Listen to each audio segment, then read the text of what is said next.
Give it another minute or two.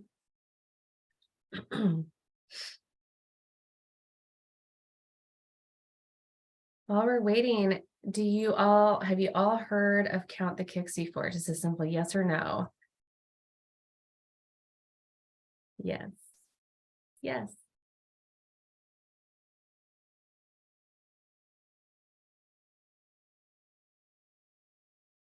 Oh, look at you all. That's awesome. Well, hopefully today you learned something new and are able to take it back with you to your organization. That's my goal for you today. And if you haven't heard of Count the Kicks, that's okay too. You're going to learn lots of awesome information and take that back with you. Lisa Simmons, gosh, your name sounds really familiar. Where did you say you work again? Maybe we've connected in another life, Lisa. Safe. Parents as teachers. Okay. Cheryl. All right, everybody. I have the top of the hour. I'm going to go ahead and get started. I'm going to turn off my camera so I don't distract you with my hand talking, but I'll turn it back on at the end. So we know Count the Kicks works. I'm here to show you that to you today. It is responsible for getting the babies here you see on your screen here safely. These are the faces, are living proof that Count the Kicks works. So I always like to start off with their cute little faces, and there's more where that comes from. So before we get started, a huge thank you to the Alabama Department of Public Health. It's because of a partnership with them and my contact Samil that we are in Alabama. We were, worked with a woman back a couple of years ago who heard about us at a conference, brought us back to the state, and here we are. So we're super excited, so happy for this partnership. A couple of housekeeping things. This is being recorded.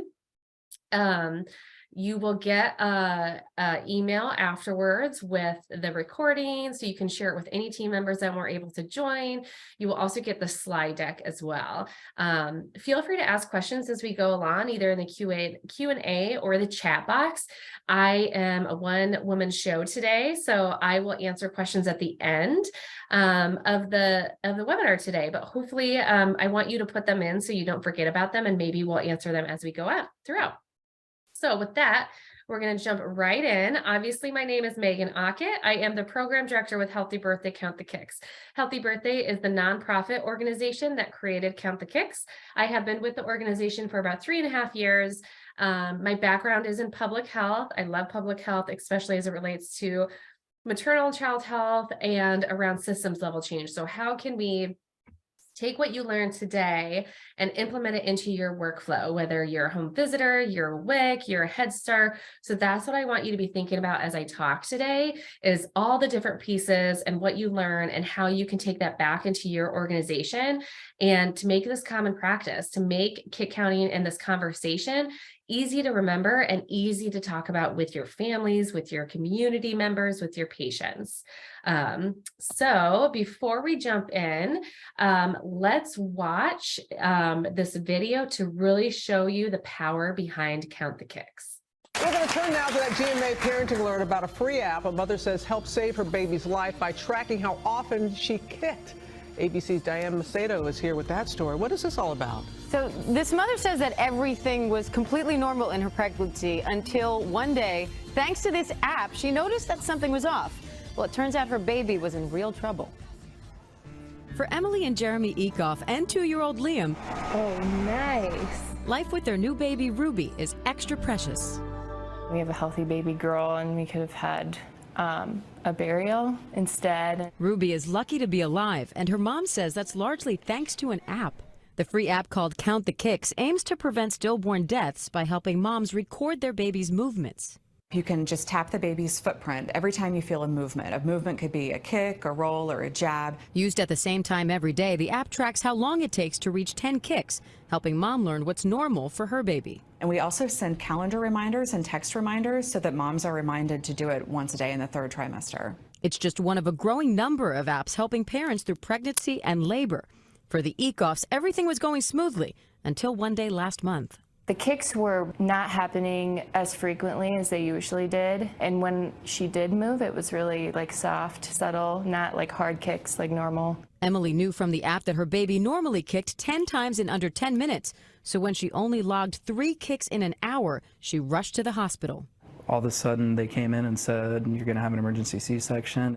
The umbilical cord had wrapped around the baby 3 times, limiting her movement. Doctors delivered Ruby just in the nick of time. Not only has Ruby been saved, but potential generations have been saved. She sleeps about 23 hours a day. 4 weeks later, Ruby is now home, healthy, and sleeping like a baby. Doesn't get much cuter than that. Now, the app was made in Iowa, which is where that family is from, but the creators say it's now spreading nationwide, thanks in part to Ruby. Since the news of her birth, the app has gained more than 5,000 new subscribers. So, Robin, the app saved Ruby, and by raising awareness, she may end up saving many more. All right, so we got that. I was just checking the chat really quick to make sure y'all could hear it. Thanks for joining us, everybody, today. So that was just a short video. That's something you could share with your families too. Those baby safe stories that tends to stick with people so they can remember. So I guarantee you'll hear. You'll remember baby Ruby later today too. So what is Count the Kicks? Count the Kicks is an evidence-based stillbirth prevention program. It educates expectant parents on the importance of tracking fetal movement, and it empowers expectant parents to speak up to providers if there's a concern. So before we go too much further, let's make sure we're all speaking the same thing, right? I know with your backgrounds and in maternal health and what you're already doing, I think you probably already know the definitions, but I wanna really highlight a number here on the screen, and I'll get to that in a minute. But miscarriage is usually defined as the loss of a baby before the 20th week of pregnancy. Stillbirth, which is obviously what we're talking about today, is the loss of a baby after 20 weeks of pregnancy. It's further classified as either early, late, or term. So when we're talking about Count the Kicks and when we implement it, we're really talking about 20 weeks and greater. So that's where we're looking at later in term. On average, we lose around 22,300 babies every year to stillbirth. And then infant mortality is the death of an infant before his or her first birthday. I think the most common thing to do is to think stillbirth and infant mortality are the same, but fetal death and infant death, that's kind of the terminology that's used in the public health setting. They're different, right? So stillbirth is, again, the loss of a baby after 20 weeks of pregnancy. Infant mortality is the infant before his or her first birthday passes away. So they come out, they take a breath, they might, and what I really want you to pay attention to on this slide is the fact that we're losing just as many babies, actually a little bit higher to stillbirth than to infant mortality. And that's not to underscore the devastation and tragedy that infant mortality is, or to underplay the importance of SIDS prevention and back to sleep and all of those safe sleep, safe practices that we teach expectant parents. But what I want to do is highlight the fact that we should be talking about stillbirth and stillbirth prevention just as much as we're talking about infant mortality and SIDS prevention. So that's what I want to do today. I want to give you those tools and resources to feel comfortable talking about stillbirth and stillbirth prevention with your families, within your communities. And so we move away from that taboo topic, and that we should be talking about this because it is a lot more prevalent than people think. In fact, if we look at national level data, families are 6.5 times more likely to lose a baby to stillbirth than to SIDS. And so 1 in every 173 pregnancies will end in stillbirth. And the racial disparities that exist are unacceptable. Native Hawaiian or other Pacific Islanders pregnancies, 1 in every 94 pregnancies will end in stillbirth. For Black pregnancies, 1 in every 97. And then Indigenous, Hispanic, White, Asian, Pacific, or Asian, you can see all those numbers there. So again, especially Native Hawaiian, Black pregnancies, Indigenous, they tend to be 2 to 3 times more likely to experience a stillbirth over white women. So we have a lot of work to do that we want to address, and we'll talk about that in a minute. So that was national data. Let's talk about your data specifically in Alabama. So the stillbirth rate is 8.85 deaths per 1,000 live births. That's a 5-year average. So that means 1 out of 113 pregnancies will end in stillbirth. Alabama, unfortunately, loses 527 babies to stillbirth every year. So you're 1 out of 113. The national one is 1 out of 173. So we have some work to do. And that's why we're so happy for this partnership with the Alabama Department of Public Health, so that we can work together and get to a point where we're at a decrease like we've seen in Iowa, which I'll share here in a minute. So you can see, I know this is kind of a busy chart, but the national number is that teal line, yellow is Alabama, and then compared to Iowa. So what we want to do is we want to get that bar graph down, the yellow one, to red or lower. And then when we look at kind of the race breakdown that we have on file compared to white and black and other, you can see there's clear disparities there, double, triple the rate of white. So we'll talk about racial disparities and why, and what we can do and what Count the Kicks is doing to address those disparities that exist. So when I talk about a 32% reduction a lot, and I talk about, getting to where I was at or further in terms of stillbirth, I talk about that because, one, we're based in Iowa. We were founded in Iowa, and I'll go into that in a minute. But what we have done in Iowa and what we've seen and what research and public health officials have stated is, since the creation of Count the Kicks in 2008, where you can see the teal dot there is one of the highest on the graph there, from 2008 to 2018, we had a 32% reduction in the number of stillbirths, and we've maintained a relatively low stillbirth rate ever since. So we range around 3.94. So we went all the way from almost 6 down to 3.9. In the first 5 years of the campaign here in Iowa, we had about a 39% reduction in the stillbirth rate among African-American women. So what we want to do is bring this 32% reduction into your state. And that's where you all come in. And we're going to talk about how you can help with that and why you're the boots on the ground that is going to make that change. But let's step back for a minute and really look through those racial disparities that exist and why they exist and what we can do about it.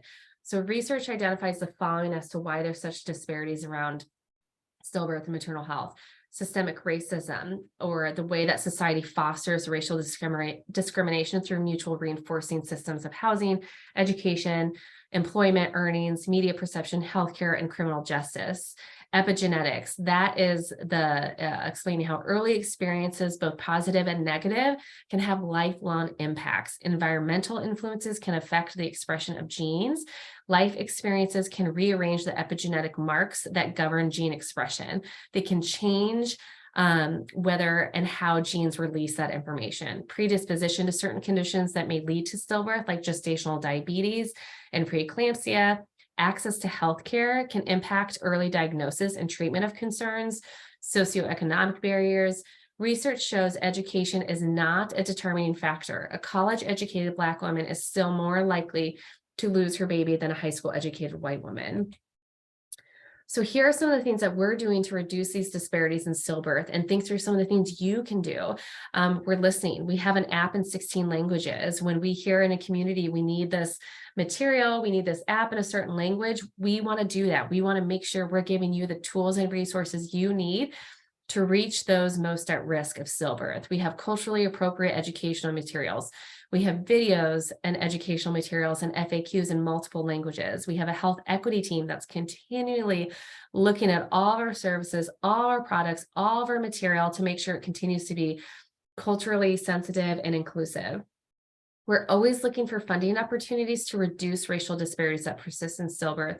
We're an inclusive organization with 100% board and staff trained on anti-oppression and structural racism.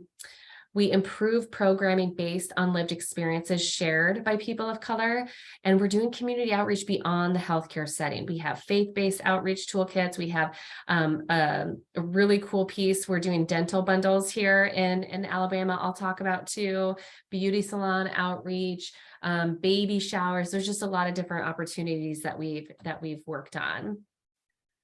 So let's talk a little bit about the research and evidence behind the program before we jump into how to implement the program. I want to give you that basis to show that it is evidence-based. So what you see on your screen is a clip from a research article that started it all. And what I mean by that is it truly started it all. So like I mentioned earlier, we were founded in Iowa by 5 central Iowa women who all experienced stillbirth or infant loss in the early 2000s. They didn't know each other at the time of their loss. These women, they got connected through pastors and friends. And as they kind of connected and started grieving together and sitting there for coffee, thinking, how did this happen? Why did this happen? How are we told that this never happens? Yet here we all sit with relatively similar stories. This is a lot more common than people think. So fast forward a couple of years, long story short, a couple of the founders were at a public health conference where they heard some researchers out of Norway, this on your screen here, where they did a research study where they educated expectant parents on the importance of tracking fetal movement around 28 weeks with a pamphlet. Just by educating the importance of tracking fetal movement, understanding what was normal for their baby, speaking up to their provider if they notice a concern. Among this cohort of women in this study, there was a 30% reduction in the number of stillbirths because of this fetal movement monitoring. And so the founders hearing this said, well, that's amazing. Like, great things start in Iowa. This is something that's low cost, non-invasive. Let's create this empowering advocating campaign. Like, let's create this in Iowa. So they came back to Iowa. They looked at other research. They worked with Iowa Department of Public Health, and they worked with the local marketing company and created what you all know as Count the Kicks, that bright, colorful program, stillbirth prevention program. So Dr. Ruth Retz, she was the only United States researcher on this study, and she stated that tracking fetal movement is a non-invasive way for expectant parents to monitor their baby's health in the 3rd trimester of pregnancy. Babies can be saved when expectant parents are educated on getting to know what's normal for their baby, their normal movement pattern starting at 28 weeks, and to speak up if they notice a change. So what's really important is that normal movement pattern. And if you've heard this presentation before, we're going to really stress that here today. And hopefully you walk away with some other tools in your toolbox to talk about this. I think another concern is, what about increased visits to the health system? And my nurse is going to be called. And so maybe you're thinking, if you tell your families about this, is that just going to overflow the health systems? I think as humans, we have a tendency to kind of go to that worst case scenario, right? Like, what's the worst that could happen? And then when that doesn't happen, we get excited. And I get it. I understand these thoughts, but I'm here to tell you and assure you that there's no increase in hospital utilization. Research has not proven that. We have not seen that here in Iowa or in other states that we've launched. There's another research study on our website. And if you really like research, I highly, highly recommend you go to our evidence page on our website. But I've read a lot, and I've pulled out some key things that I wanted to share with you. So this research study that usually the fetal movement count is reassuring to pregnant women and prevents unnecessary visits. I'll tell you why in a minute. This other one stated that decreased fetal movement can indicate a need for more evaluation and has the potential to save lives. There is a worse outcome in pregnancies with reduced fetal movement, with one study demonstrating the highest incident of poor outcomes in small for gestational age fetuses. I think the other concern is anxiety. Is this just going to increase anxiety in my families? Is it going to increase anxiety in my parents? And we have done, and again, I get it, I understand, but I assure you that doesn't happen. We have done our own research study on our thousands of app users, found that 84% of app users stated that regular tracking was associated with feelings of bonding, and 77% of app users reported feeling less anxious. So the whole reason of this, and that first bullet there where it's reassuring, is because now what happens is you have a highly educated individual that understands what's normal for their baby in terms of movement. They understand how to speak up and when to speak up, because you all are going to give them the tools and resources of how to do that. So now we have data in their hands that they can take to their provider to say, I need my baby checked out. And I think people also think automatically, oh, it's an emergency C-section, right? No, like, a lot of times it's just that other things are identified. Reduction of preterm birth rate, fetal growth restrictions are identified earlier. What are those things that health systems can do, the providers, the health team, to say, okay, baby's trying to get born a little early. Let's do X, Y, and Z. See if we can get baby to stay in a little longer. Or 9 times out of 10, you go in, everything's just fine. But we still want people to get checked out. We also know that women who have stillbirths are at substantially higher risk for severe maternal morbidity than women who have live births, regardless of the cause of fetal death. So this research study says, due to the low cost and potential benefit, it is recommended. Decreased fetal movement can indicate a need for more evaluation and has the potential to save lives. So I think that that's really key, right? Like we're not jumping the gun where we come in and we have that automatic C-section. This is a way to check on baby. It's how baby communicates with the expectant parent. So that's some research that I wanted to highlight, but I also wanted to go back to that fact that you're substantially higher risk of dying yourself. So there is a strong link between stillbirth and maternal mortality and morbidity. And so last April, we released this white paper that really discussed this link, discussed the disparities, the racism in the health system that exists, and how Count the Kicks can help bridge the gap and these firsthand accounts from American women. So saving not just baby's life, but also mom's life. You're 4 times more likely to die if you have a stillbirth. And so this is just another statement from the white paper, and you can scan the QR code. I'll send it in the follow-up email, so you don't have to like quickly jot this down. But yeah, it's just something to think about too, with maternal mortality and morbidity being such a hot topic nowadays, and rightfully so, right? We should address that. We also don't want to lose sight of these other health tragedies. And then the fact that if we can prevent preventable stillbirths, can we also save mom's life as well? So let's get into the meat of it. Implementation of Count the Kicks. You heard about the data, you heard about the research. How do you do this? How do you talk about this with your families? Why is this so important? Why do movements matter so much? Why am I spending the next 40 minutes talking to you about this? Because movement is one very important way a baby communicates before birth. A change in baby's movement can be an early sign, and sometimes the only warning sign that a baby may give when in distress. So when do I want you to start having these conversations with your parents? And I know we have a mixture of individuals on the call between WIC, Head Starts, home visitors. So you might see your families, your parents at varying times during their pregnancy. So what ACOG recommends and what we follow is that we want people to start counting baby movements around 28 weeks. So right at that 3rd trimester. If you happen to know if your expectant parent is high risk, we want them to start counting earlier at 26 weeks. This is really when research indicates baby has established a consistent pattern that you can feel and track. And so let's say, because I have this question a lot, WIC's a good example. You might not see them, multiple times every 2 weeks during their 3rd trimester. You might see them at 26 weeks and then again at 32 weeks or 24 weeks and again at 20 or 30 weeks. So what I really want you to do today and take back with you is the fact that if you happen to see your families, your moms, and you see them around 22, 23, 24 weeks, and you are not going to see them again until well into their 3rd trimester, I really do want you to talk to them about this. I want you to tell them, this is what you learned, this is how you count your baby's movements, and encourage them. I want you to start doing this in the 3rd trimester. Let's download the app now while you're here, so you can use it when you hit those 28 weeks, when you hit that 26-week mark. And then make a note on your paperwork, and we'll talk through systems change here in a minute. Make a note and say, I'm going to follow up with you. I want to see how it's going. I want to see your data, and encourage them to contact their provider to tell their provider about it. So we'll talk about that a little bit more, but those are the things I want you to be thinking about as I'm talking today is, okay, when could you start integrating this into your workflow? What makes sense? That type of thing. So when you are talking about movements and Count the Kicks with your families, I think because we're called Count the Kicks, it's like, oh, it's just kicks.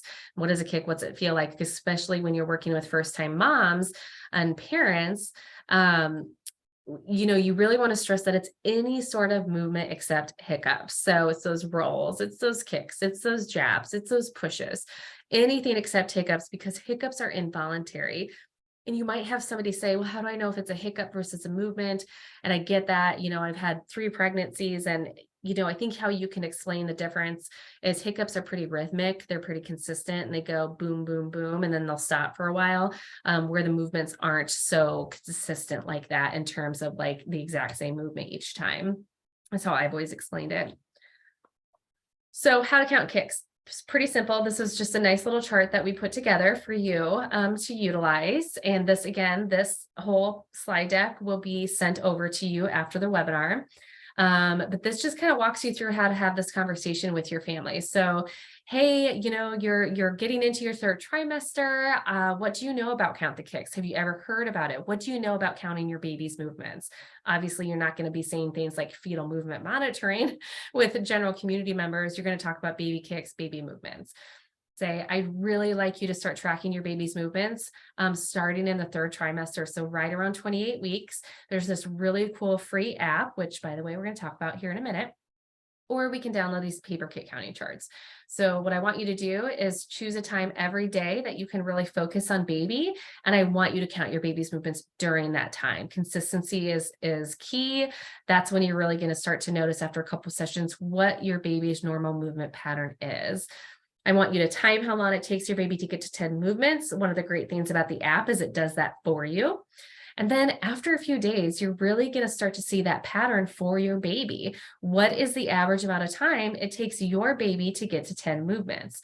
You're going to continue tracking every day in around the same time each day. And I want you to call your provider right away if you notice a change in how long it takes your baby to get to 10 movements or the strength of your baby's movements. What questions do you have? And then you'll go through the app with them and things like that. So really easy. It takes 3 to 5 minutes. So before we jump into the implementation part and more Q&A, let's take a moment and learn a little bit more about the app. So let's watch.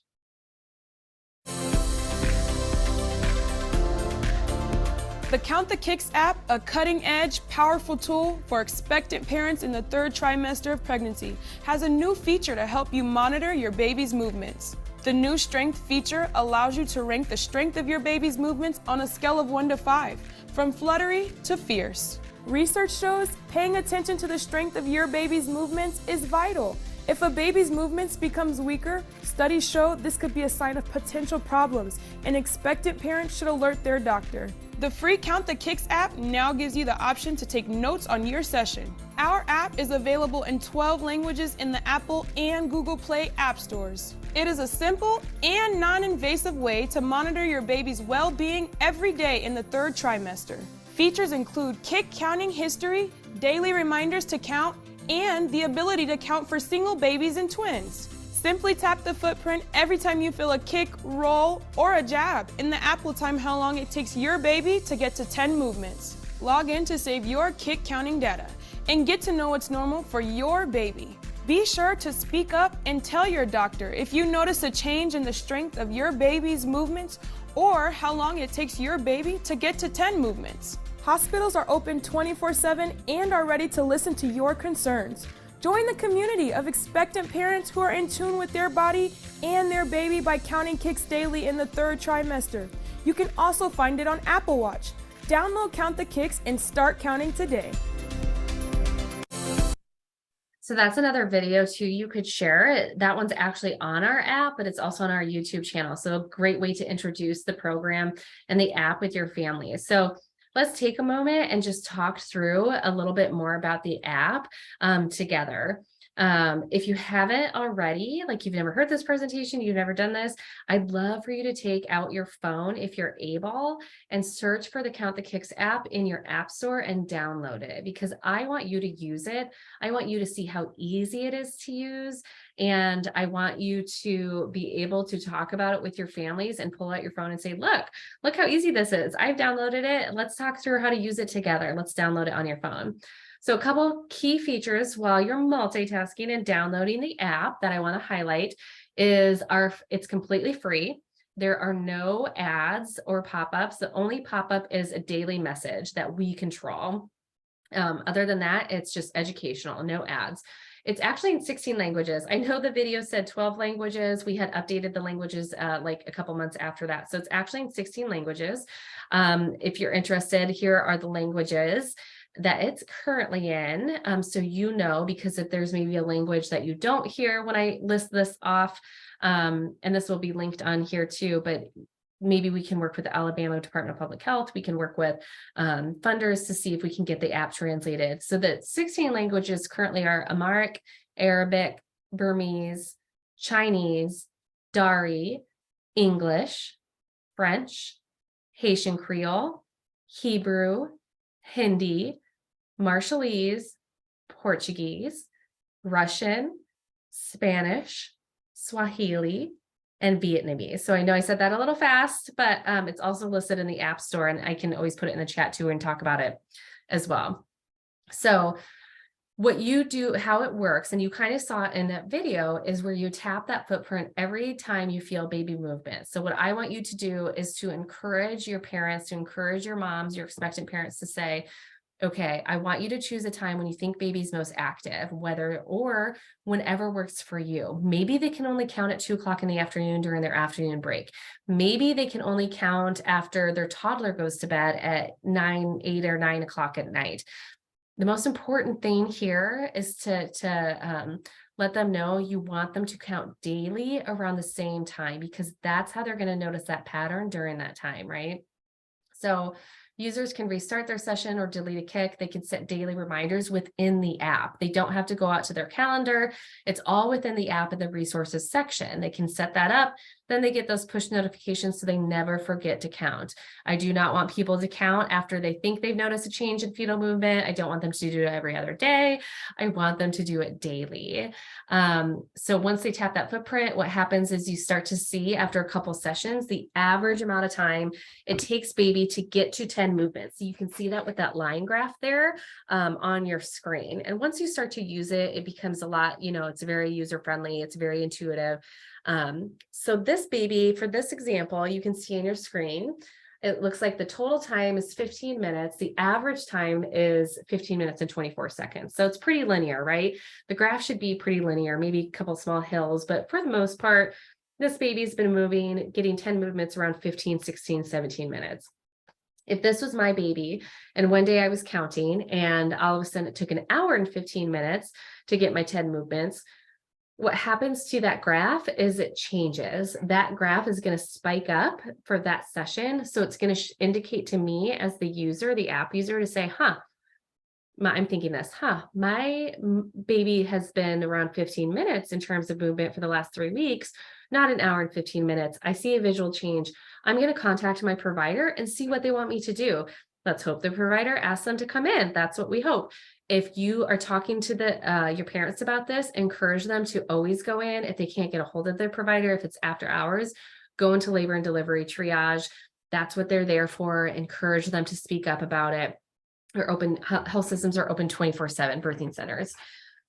You can also review kick counting history. You can download that history and share it with their provider. They can email it. They can put it into a My Chart, and then monitoring the strength of those movements. That's where the right hand with the little feet, that's where they're going to monitor the strength. So after each session, it's going to ask the user, how strong did baby feel during that session? And the most important thing is that it's pretty regular. Like it doesn't consistently change. It doesn't consistently get weaker. So this baby looks like it's around 4 out of 5.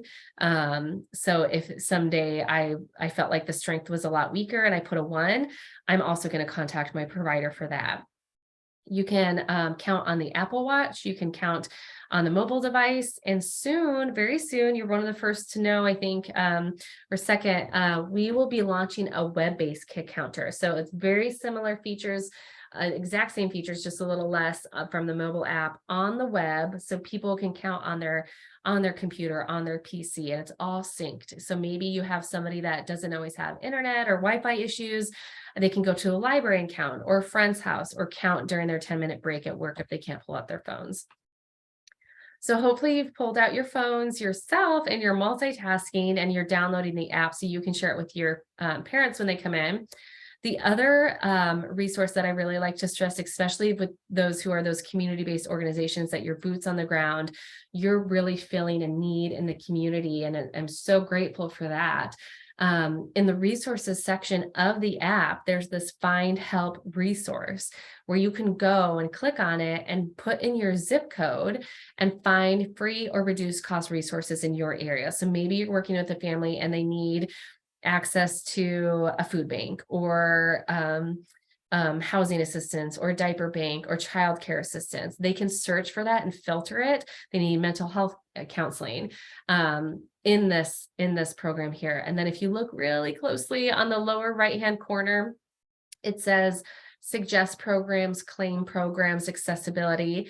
If you know of a program, maybe it's your own program that offers services, click on claim programs and fill it out. This is kind of a data mining tool. So it's as good as what's already in there, right? So feel free to add services if you have your own, so people can find you, so people can search you out and find assistance that they need. This is one way that we're impacting social determinants of health.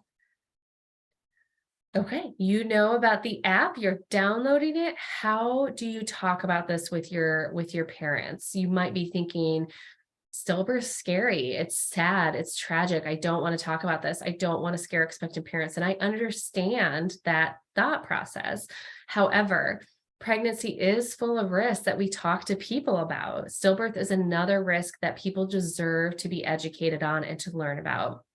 Or maybe you're thinking, hopefully not anymore, but stillbirth just happens. There's nothing we can do. There are warning signs if expectant parents know what to look for. Again, a change in baby's movement is sometimes the only warning sign. I do stress this one quite a bit. My baby's always active. It's not a concern, especially because you're going to be having these one-on-one conversations with parents. I guarantee you, when you start talking about this with your parents, you're going to have somebody, if not all of them, say, I don't need to do that because it's like a jungle gym in there. It's always active. I don't get a moment's rest. I get it. I've had 3 pregnancies. I understand that thought process too. What I want you to tell those parents is to say, that's awesome. A healthy baby is an active baby, but it's still really important for you to count your baby's movements, because movement change can be sudden. A decrease in movement change can be sudden. So it's really important to know if your normally active baby has slowed down. Or how about I'm almost at my due date? Can I just stop because I'm almost there? I don't need to count anymore. Or, I think there's a common misconception out there where the closer you get to your due date, the less likely bad things are going to happen, right? I think we get out of our first trimester and we're like, oh, it's smooth sailing. And to highlight here is the fact that the risk of stillbirth actually increases as an expectant parent approaches or exceeds their due date, and actually it increases quite significantly. So we really want to be paying attention to baby's movements throughout the entire 3rd trimester. Here's that active baby again. Just another way to talk about it, because I guarantee, like I said, you're going to get that. Takes the guesswork out of knowing if your normally active baby has slowed down. Again, Count the Kicks, the app really gives them data that they can share with their healthcare provider. So going back to that empowering, I want you to empower your parents. What about just talking about Count the Kicks with those that are high risk?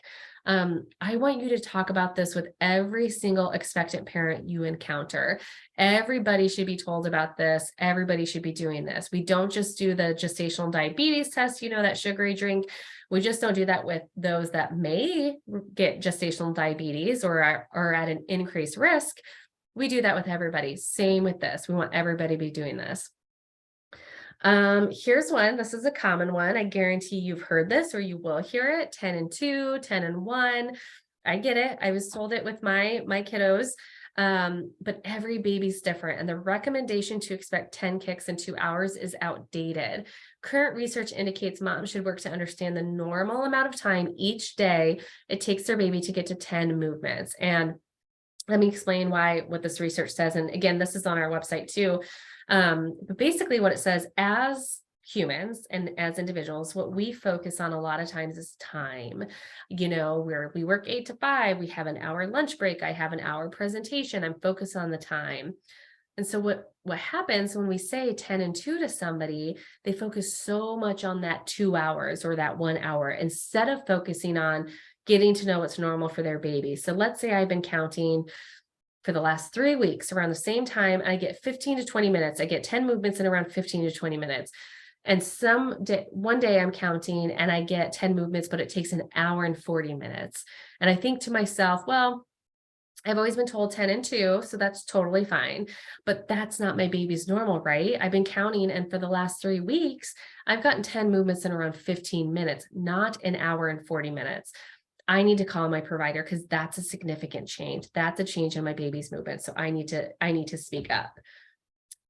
Here's another common one. I know there's apps out there you can download. I know you can buy these fairly easily. Again, unless they're medically trained, we really don't want people to use a Doppler device. I know these are super popular, especially during the height of the pandemic. A change of a baby's heartbeat is one of the last things to occur when a baby's in distress, whereas movement may indicate potential problems before the change in heart rate. Even when you go in with a reduced fetal movement, the doctor shouldn't just do a Doppler to be right. They're doing additional testing. If baby's not moving, I should drink cold water. I should down Mountain Dew. I should eat a Snickers bar. I should do jumping jacks, I've even heard.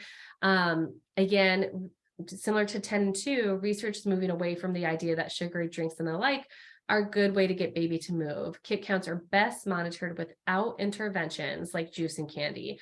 Because again, if baby's not moving like normal, and we've been tracking and we know what our baby's normal movement pattern is, parents should speak up to their provider right away. It's just like when you and I are sick. When we're sick, we rest. We conserve energy. We're not chugging a Mountain Dew to try to get up and going. We're conserving that energy. Same with baby in utero. If something's going on with baby, whether it's low amniotic fluid, cord issues, placenta issues, infection, they're conserving that energy, or maybe they can't move. Maybe the cord is wrapped tightly enough, like baby Ruby, where she couldn't move her extremities.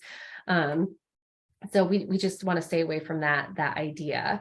And then this one you'll hear, especially when you work with multi-generational households, babies kick less near the end of pregnancy. We always think like, oh, you're so big, you're running down a room. Again, everything gets bigger, right? So everything expands, everything fits just fine. The types of movements may change though. So especially with your first time parents, they might be expecting rolls, huge body rolls the entire time, well into 40 weeks. And it might be more like jabs. So talking to them about that, talking to your parents about any concerns, questions they have. Again, if they're monitoring their baby's movements, whether it's at 28 weeks or 38 weeks, they should still get the same amount of time for 10 movements. Dental care, I think there's a common concern that people should avoid oral health care. Encourage your parents, encourage your families to continue those preventative visits to the dentist. That's really important. Triage doesn't need this information. That's a perfect opportunity to have this information. So if you work with your birthing centers, your hospitals, if you have coalitions that you attend, make sure to talk about this. You guys are now informed and educated on it. You'll have the materials at your hands. Ask them to post them in their clinic. I went to triage 3 times with my daughter for various reasons. One with a change in fetal movement, or what I thought I didn't understand her normal movement pattern because I wasn't educated on it yet. That would have been the perfect, everything checked out fine. She's perfectly healthy. She's a 7-year-old now. It would have been great to be handed like, here's a brochure, here's how you do this. So next time you know what to do. So let's talk for a minute about, and hopefully you've been thinking about this with your own health system. And I know we have a wide variety of people on here between Head Starts, WIC, home visitors, parents and teachers, all of those. But it's all very similar on how you can do this. So one, you're going to order the materials, which we'll talk about in a minute. You're going to put them up in your work. You're going to have them in your cars. I know you all drive around the community. I know you're the boots on the ground. So keep some materials in your car so you can take them to coalition meetings. So you can take them to libraries. You can take them to stores and hang them up. Of course, ask, but you are my boots on the ground. You're why we're going to decrease the stillbirth rate in Alabama. Not me, not because I'm sharing this, you. That's why I need you. Assure access to the brochures prior to the 3rd trimester. Again, we talked about this, right? If you are reaching parents around 22 weeks, 20 weeks, and you're not going to see them again for several weeks, talk to them about this, give them the brochure at that meeting and say, here's what this is how you do it, start doing it in the 3rd trimester. Next time I see you, or next time my colleague sees you, I'm going to ask about it. And then can you flag it in their documentation? Can you put it on the calendar to remind yourself? Lots of different ways. Do you do prenatal and parenting classes? Do you have access to those? Is that something your work does? If so, include this. We have a childbirth lesson plan that you can use to talk about Count the Kicks. It's on our website. Make sure everybody knows to be talking about this and educating the staff on myths, encouraging parents to speak up, right? Encouraging your parents to talk to their provider about it, even if their provider's not talking to them about it, even more so then, right? That comes in with that empowerment. The other thing, and I'm not sure I addressed it today, maybe I do, but there's also a health literacy component here. When you're having these open-ended motivational interviewing type questions with them, you're improving health literacy among your community here. And then sharing with other community organizations you partner with. Again, you're those boots on the ground. I need you there to be educated and sharing this information. Isn't that baby cute? She's Eva. She's so cute. She's one of our Kansas baby saves. She's so stinking cute. Here's my second favorite part of the presentation. I'm really big on multitasking, right? I know we're busy individuals, but one of the things that I like to stress, and I'll put it in the chat, is you can order materials for free. Because of our partnership with the Alabama Department of Public Health, you get access to things like promo posters in English and Spanish, how-to posters, which is what you see on the screen, app reminder cards with QR codes to download the app, brochures to hand out to your parents, picture-based at-a-glance materials. So if you're working in a population where English is not their first language, or you just want materials that are more picture-based versus text, order those. We also have dental bundles. What I mean by that is these oral health bundles that include information on going and making sure you're going to your appointments. It includes a magnet to share. Can you take those and drop them off at your dentist in your community? We have magnets. All of it is free. So one of the things that I want to do is I want to take just a couple minutes. I want to play this fun Pharrell Williams song. And I'm going to ask you to go to the website and order materials. And then you're going to be entered into a drawing if you order today for a $25 gift card to Amazon. So take a couple minutes. Don't go away. I'm going to put the website in right now. Come back to me. Let's multitask. And we will wrap up with a couple other resources here in just a minute. So take a couple minutes and go place some orders. And get your materials for free. The materials are free. Yes, absolutely. There's no shipping. You just go to this website, click on order materials, and then click on your state of Alabama. Order materials is on the top part of the screen. And then click on Alabama, and then you can order the material. So I'm gonna be here, but go do that. I'm gonna play some songs.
If your office already has materials, awesome, way to go, you're ahead of the curve. But yeah, keep ordering, making sure. Another idea as we talk through systems change is, can you designate somebody in the office to order and to maintain the materials? I'll definitely be sharing with yeah, because it's completely free. Thank you so much for doing that. So keep ordering. Again, there's magnets, so there's some new things that you might not have known are on there now. The other thing that I wanted to highlight was the fact that, and keep ordering, like, don't worry, you can multitask, like you'll still be entered into the drawing. But this online CE training is worth 2.25 CEs. You can take this training for free too. I mean, I can't speak highly enough of the Department of Public Health for really working with us on this and bringing this to Alabama. There's so many great tools and resources. I will send this in the follow-up email, so you can just click on the link, use this code free. The code is SaveBabies-AL for Alabama, and then you can access the code for free. So when you go to register, it will ask you for like a coupon code. That's what you'd put there. And it goes into a lot more detail than I am today. Obviously, it's a little longer. It really focuses on that equity and inclusion, as well as reading some of the research out there. Some of the free resources too that you can share with your families. We have a parent academy, provider academy, those kick counting charts I told you about, videos. Download the app with your families and watch the videos on there. Like, that's the perfect opportunity. People learn in a variety of different ways. So I'm lecturing to you today, but I did throw in some videos. So hopefully those stay with you. And then another great resource that you have in Alabama is what we call our Count the Kicks ambassadors, highly trained individual across the United States that are educated. They're also boots on the ground. We have 2 amazing ambassadors in Alabama. One is in Montgomery and one is in Huntsville, I think. They can come and do in-person trainings. They can come and do birth or health fairs and things like that. So they can attend a lot of events that I can't because I live in Iowa, or my team can't because we live here. Although I did come to Montgomery for this purpose. In December, the governor declared December being Count the Kicks month. And so we worked with Alabama Department of Public Health and the Oral Health Office to create this oral health campaign, right? What I talked about, these oral health bundles that you can order now, sharing them with the dentist. So if you've heard this presentation before, this is brand new information. So order these bundles and take them to your hygienist, take them to your dentist, because they can put this up. They can talk about Count the Kicks too. I remember I have this story where when I found out I was pregnant with my second, I took a test the night before, and the next day I had a dentist appointment. So my dentist was actually the first person I told I was pregnant, because they always ask you, are you breastfeeding? Are you pregnant? Has anything changed because of x-rays and things like that? And so I remember joking with them. I was like, hey, you're the first one to know, like, that's exciting. So good oral health and kick counting really do go hand in hand. So again, you can order this for free. We did a proclamation signing in December. I got to come to the beautiful city of Montgomery. Very nice. Although it was a little cold, I was expecting 60 degree weather. And then this is why we do this. These beautiful, beautiful faces that you see. This is baby Aspen. She is an Alabama baby save. You can see here her mom, we pulled a quote. We know we have over 100 baby save stories on our website, and we know there are more out there. These are just the ones that come to us or people have told us about and allowed us to share. So I highlighted, her OB was insistent that I count the kicks every day in the 3rd trimester. The reason her OB knew about Count the Kicks and had the materials is because one of the MCH contractors through the health department shared it with her. One of the MCH perinatal workers did. That's what you guys can do, right? Like, you can share this. I think somebody had just said, I'm going to share it in the community. Like, that's exactly how that word of mouth. Thanks everybody who's ordering.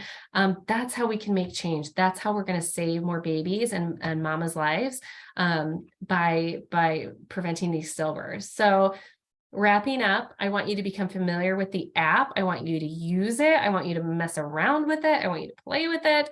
I want you to share it with your families. I want you to order materials, which you already did. So one step's done. I want you to take time to educate. This isn't like it has to take 20 minutes of your meeting. I know we're all busy. I know these families come in and you have a lot to discuss with them. It should only take 3 to 5 minutes. And then I want you to talk about it every single time you see them during their next appointments, right? Making sure your entire team knows about it. talking through those myths about speaking up, encouraging them to speak up to their provider, encouraging them to say, you know, hours and minutes matter. If you have questions, if you have concerns, trust that instinct. Go to your provider, go to your health system. If it's closed, you know, go to labor and delivery. They are open 24/7. Going. And then, of course, connect with us. Another great way to get information and to share information. You can reshare any of our stuff. If you have your own website, your work website, we can do a quick licensing agreement where you can put information on Kit County on your website, our logo, link to our website, that type of thing. But you can always reshare our stuff. That's a great way to just share in the community. If you have your own Facebook page, sign up for our newsletter, which you might have already done when you registered for this too. And then normally I like to share baby Nala's video. She's an Iowa Baby Save, and she's one of my, I love her video, but that's Nala there with the red headband. She was saved a couple of years ago, and her mom was at a focus group actually, where we were trying to ask about how people were getting their health information and things like that. And she learned about Count the Kicks. And a couple of weeks later, she noticed reduced fetal movement and went into her hospital, and they said, yeah, we need to get baby out. And so there she is. I think she's 4 now, actually. So that's why we do what we do. I'm happy to answer any questions. Thank you so much for giving me an hour of your busy schedule and time. I just can't stress enough how much I love doing these types of things and talking to you all, but really how much I love you learning it and taking it in and then sharing it, because that's how we're going to make change happen. So I'm happy to answer any questions. Otherwise, next steps is in the next day or two, I will get you an email with the PDF of the slide deck. You'll get this recording. You'll get some additional links that we talked about today. Yeah, so look for that email to come within the next couple days, probably tomorrow, maybe today if I'm really like on things. But yeah, feel free to jump off. I'll stay on for a couple more minutes. You're all automatically muted. So if you do you need our email in the chat? I don't need your email unless you want to like contact me, or I can put mine in here again. And I have your email probably from your registration. Unless you didn't register and you're on somebody else's account, then you wouldn't get that, but you're right. I should have your email from the registration. Thanks, Renee. I'm gonna just stop recording, but I'll stay on for a couple more minutes.